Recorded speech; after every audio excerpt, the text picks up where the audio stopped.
আকাশবাণী আগরতলা। নমস্কার শ্রোতা বন্ধু, আপনাদের সকলকে স্বাগত জানাচ্ছি আমাদের আজকের সংবাদ সেবা বিভাগের সাপ্তাহিক আলোচনা অনুষ্ঠানে। কিশোর কবি সুকান্ত ভট্টাচার্য তার বিখ্যাত কবিতা ছাড়পত্রে লিখেছিলেন, এসেছে নতুন শিশু, তাকে ছেড়ে দিতে হবে স্থান জীর্ণ পৃথিবীতে। ব্যর্থ মৃত আর ধ্বংসস্তূপ পিঠে চলে যেতে হবে আমাদের। চলে যাব, তবু আজ যতক্ষণ দেহে আছে প্রাণ, প্রাণপণে পৃথিবীর সরাব জঞ্জাল। এই বিশ্বকে এই শিশুর বাসযোগ্য করে যাব আমি। নবজাতকের কাছে এ আমার দৃঢ় অঙ্গীকার। কিন্তু কথা হলো, আদৌ কি আমরা নবজাতকের বাসযোগ্য করে যেতে পারছি আমাদের এই পৃথিবীকে? সুন্দর নির্মল প্রকৃতিতে তাদের বাসযোগ্য করার কাজ কি আমরা করে চলছি? হয়তো বা কাজ করছি, কিন্তু সঠিকভাবে করছি না। আর তার জন্যই বিশ্বজুড়ে এত উষ্ণায়ন। কিন্তু কেন পারছি না? আমরা আমাদের পরিবেশকে কেন নির্মল রাখতে পারছি না? কোথায় আমাদের সচেতনতার অভাব? এই সমস্ত নানান বিষয় নিয়ে আজ আমাদের আলোচনা। আমাদের সঙ্গে আজ আলোচনায় রয়েছেন ত্রিপুরা স্টেট ফরেস্ট একাডেমির ডিরেক্টর শ্রীমতী পৌশালী রায়। ম্যাডাম, আপনাকে আকাশবাণী আগরতলার আজকের আলোচনায় স্বাগত। নমস্কার, ধন্যবাদ। প্রথমেই আমরা আপনার কাছে জানতে চাইব, আমরা তো 5ই জুন বিশ্ব পরিবেশ দিবস পালন করলাম, তো শুধুমাত্র কি এই 5ই জুন আমরা বিশ্ব পরিবেশ দিবস বা পরিবেশকে নির্মল রাখার কাজ করব, নাকি সারা বছর করব, বা কি ভাবে করতে পারি আমরা পরিবেশকে নির্মল রাখার জন্য?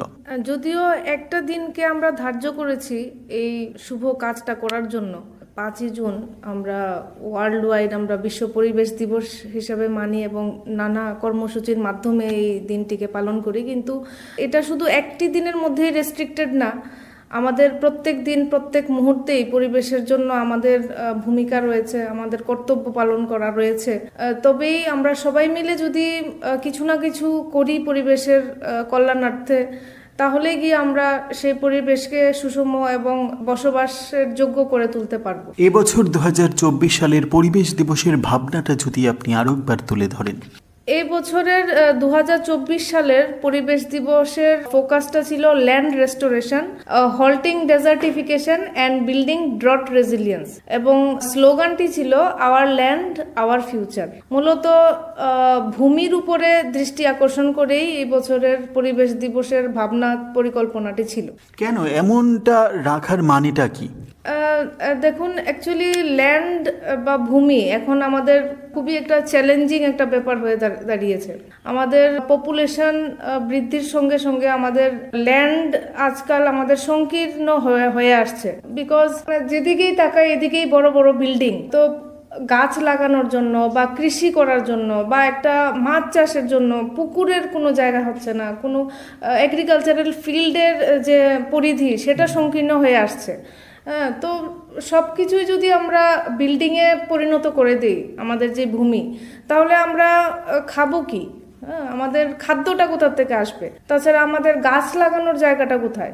এই সব দিক থেকেই সমাজকে সচেতন করার উদ্যোগ নিয়ে মূলত এই বছরের স্লোগানটি ছিল আওয়ার ল্যান্ড আওয়ার ফিউচার। মানে আমরা যদি ভূমিকে রক্ষা করতে পারি, তাহলেই আমরা আমাদের পরবর্তী প্রজন্মকে আমরা রক্ষা করতে পারবো। ম্যাডাম, রাজ্য সরকার বলুন বা কেন্দ্রীয় সরকার বলুন, নানান উদ্যোগ নিচ্ছে পরিবেশকে সুন্দর রাখার জন্য, নির্মল রাখার জন্য, স্বচ্ছ রাখার জন্য।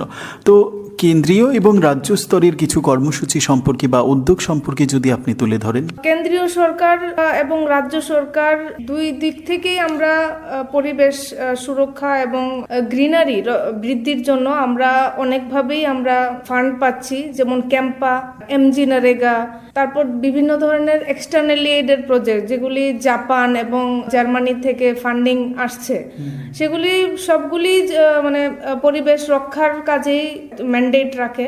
এবং প্লান্টেশনের জন্য রয়েছে, নার্সারির কাজ রয়েছে, তারপর চেকড্যাম, জলাশয়, মডেল 1, মডেল 2, মডেল 3 চেকড্যাম, এই সব জলাশয়গুলোর কাজ রয়েছে এইসব প্রজেক্টের কাভারেজের মধ্যে। তো নানাভাবেই আমরা চেষ্টা করছি যাতে সবুজায়তনের পরিধিটা যাতে বাড়ে, আমাদের রাজ্যেই হোক বা আমাদের ইন্ডিয়াতেই হোক, আমরা নানাভাবে চেষ্টা চালিয়ে যাচ্ছি। পরিবেশ রক্ষা এবং বায়ুমণ্ডলের কার্বন উপশমের জন্য সরকারিভাবে কোন ধরনের গাছ লাগানোর উপর বেশি জোর দেওয়া হচ্ছে? কার্বন সিকুয়েস্ট্রেশনের জন্য তো মূলত সব ধরনের গাছই এটাতে প্রয়োজনীয়। বাট ত্রিপুরার পার্সপেক্টিভে যদি আমি দেখি তাহলে ত্রিপুরাতে যেমন বাঁশ, বাঁশ ত্রিপুরার খুবই একটি সহজভাবে হয়ে যায়। ত্রিপুরার মাটি এত উর্বর, বাঁশের জন্য খুবই উপযোগী। প্রায় 3-4 বছরের মধ্যে আমরা রিটার্ন পেয়ে যাই। তো একদমই ফাস্ট গ্রোয়িং স্পিসিস যদি বলি তাহলে সেটা বাঁশ। তারপরেও নানা ধরনের স্পিসিস রয়েছে যেগুলি খুব তাড়াতাড়ি সহজে আমরা রিটার্ন পাই, সেটা ফায়ারউডের মাধ্যমেই হোক বা মাইনর ফরেস্ট প্রডিউসের মাধ্যমেই হোক। যেমন রয়েছে হর্তকি, আমলা, বহেরা, এগুলি নানা ধরনের স্পিসিসই আমরা ত্রিপুরাতে লাগিয়ে থাকি। ম্যাডাম, 5ই জুন বলুন বা জুন জুলাই মাস বলুন, আমরা তো নানান জায়গায় সরকারি উদ্যোগ বলুন বেসরকারি উদ্যোগে বৃক্ষরোপণ করছি বা করতে দেখা যাচ্ছে। তো সেই বৃক্ষটা রোপণের পর তাকে যত্ন করার জন্য সরকারিভাবে আপনারা কিভাবে উদ্যোগ নিচ্ছেন, কিভাবে কাজ করছেন সেই বিষয়টায়?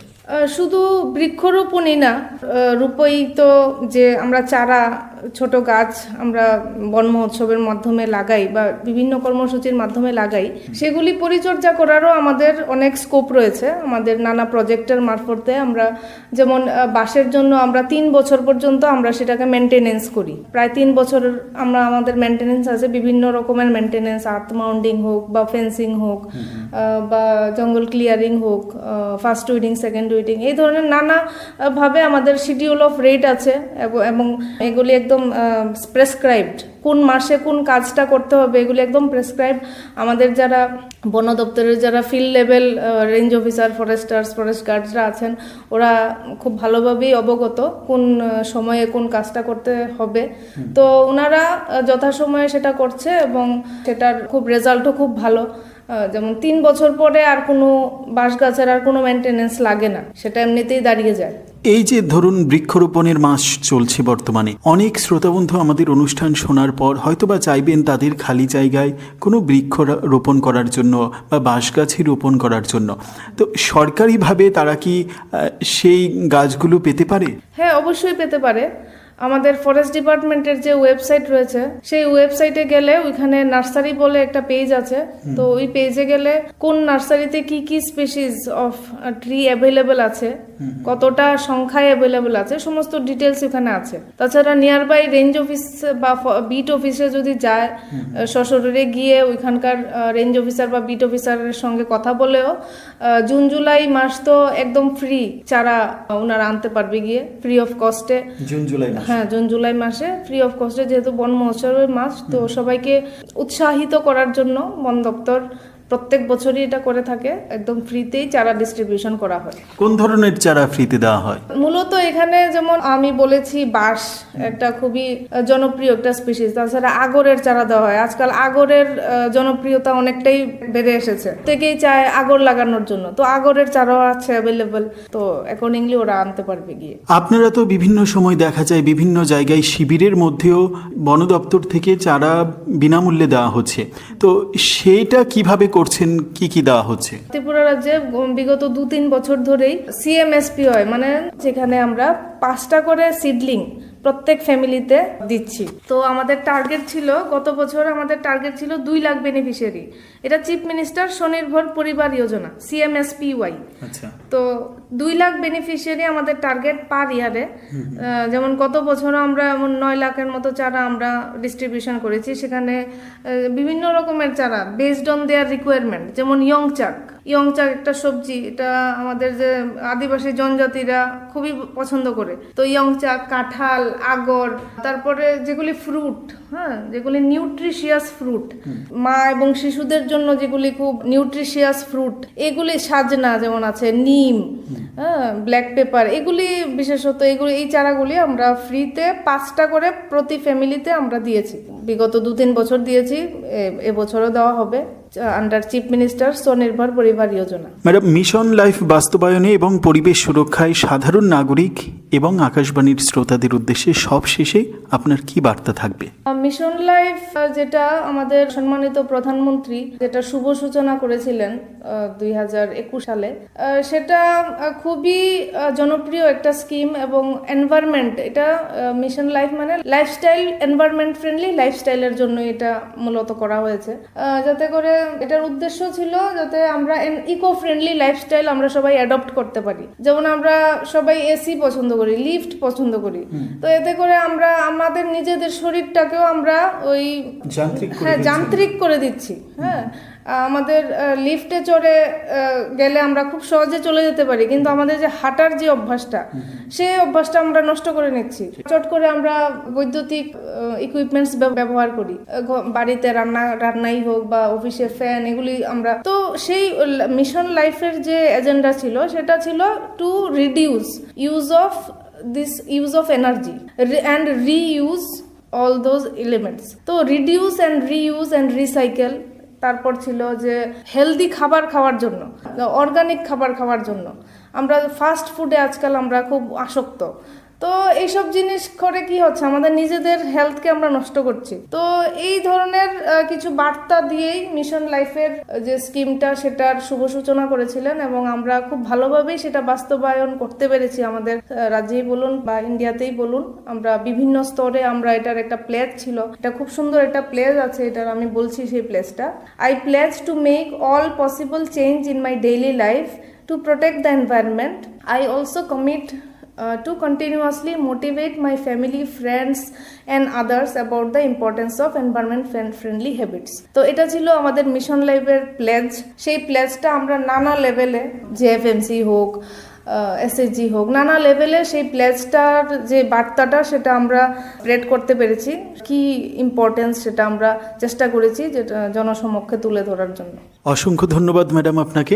শ্রোতা বন্ধুরা, আমরা আজ রাজ্যের বনকে আমরা কিভাবে রক্ষা করতে পারি এবং সুন্দর নির্মল রাখতে পারি, রাজ্য এবং কেন্দ্রীয়ভাবে কি কি উদ্যোগ নেওয়া হচ্ছে, কিভাবে কাজ চলছে, এই সমস্ত নানান বিষয় জানতে পারলাম আমাদের আজকের যিনি অতিথি ছিলেন ত্রিপুরা স্টেট ফরেস্ট একাডেমির ডিরেক্টর আইএফএস শ্রীমতী পৌশালী রায়। ম্যাডামকে অনেক ধন্যবাদ জানিয়ে এবং শ্রোতাবন্ধু আপনাদের প্রত্যেককে অনেক অনেক ধন্যবাদ জানিয়ে শেষ করছি আমাদের আজকের সাপ্তাহিক আলোচনা। নমস্কার।